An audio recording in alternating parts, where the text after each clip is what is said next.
তৈরি হচ্ছে চানাচুরের দেওয়া নিমকি।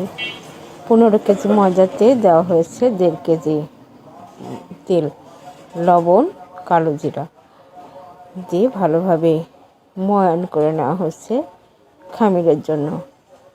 খামির রেডি হয়ে গেছে।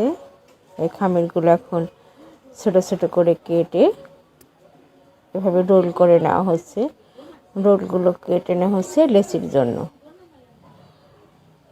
একসাথে অনেকগুলো রুটি বেলে তৈরি করা হচ্ছে ছোট ছোট নিমকি। এই নিমকিগুলো আমরা চানাচুরে দিয়ে থাকি। নিমকি কাটা হলে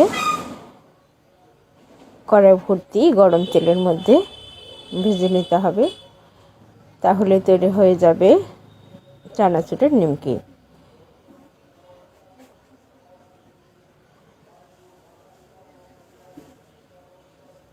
দক্ষতার সাথে কারিগর নিমকিগুলো কেটে ফেলেছে। এখন এগুলো ভাজার পালা। গরম তেলের মধ্যে এক থালি নিমকি ছেড়ে দিয়েছে। এই যে নিমকিগুলো ভাজা হয়েছে আগে থেকে ঝুরিয়ে।